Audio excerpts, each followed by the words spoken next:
All right, we're going to start our exploration of Napa Cabernet Sauvignons. All right, welcome back to Drinking It In. I am your host, Chris Cassara, and we are here to help you know more and drink better.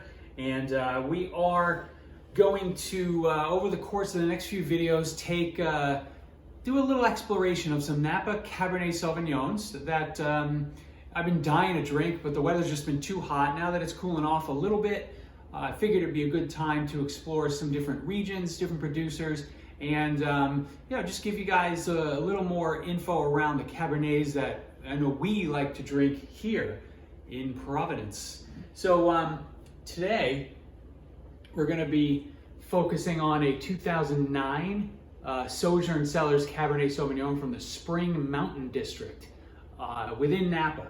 And I think, if anything, if we want to generalize, right? I think the wines from Spring Mountain, the Cabernets, see my good sommelier skills, the Cabernets from the Spring Mountain District tend to be a little softer, right? They don't have quite the tannins that some of the other Cabernet Sauvignons that are out there, specifically ones that are from the Napa Valley floor. So they're almost a little more approachable, young, and certainly just smoother and softer. So I featured some wines from Sojourn in the past. They're a favorite of mine. They remain a favorite of mine. Usually you'll see it Pinot Noir and Cabernet and Chardonnay based in their Sonoma-based wines. But they put out some amazing Cabernets from different areas of Napa, and this one from the Spring Mountain District I anticipate will be no different. So I find that Napa Cabernet Sauvignons have a really distinct nose. There's a warmth, there's a black and blue fruit, and a warmth and sort of like a real fall or autumn feel to these wines. I get a touch of vanilla. This was not over oaked, so that's great, right? I like to taste some of that oak influence, but I don't want too much of it because then it obscures the fruit that's there. And in this case, there's some good fruit. Blackberries, blueberries, that profile. Let's see.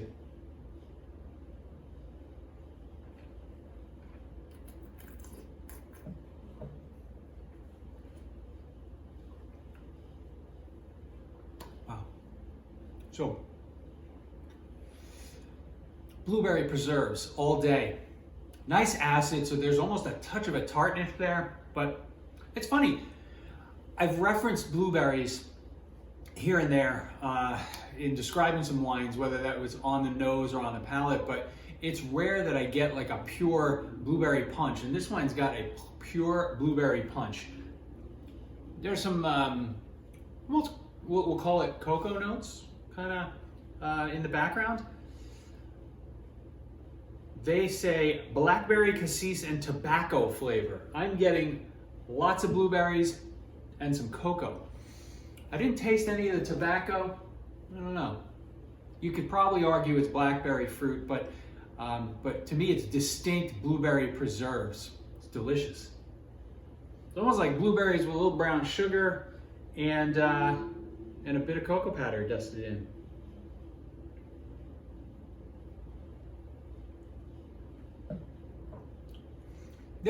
There are some tannins on this wine, so I think when I started the episode, I said Spring Mountain District wines are generally softer, have less of a tannic profile than some of the other wines from Napa Valley. In this case, I think that is the case, right? This is very smooth, velvety, silky, but there are still some tannins. This is a 2009.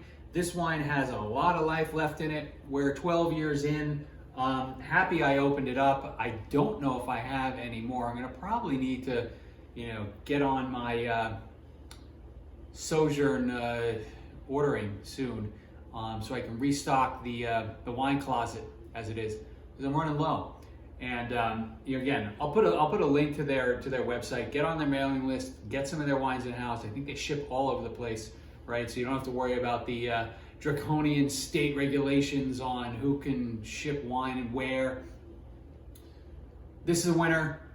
I'll see you next time for more Napa Cabernet Sauvignon wines.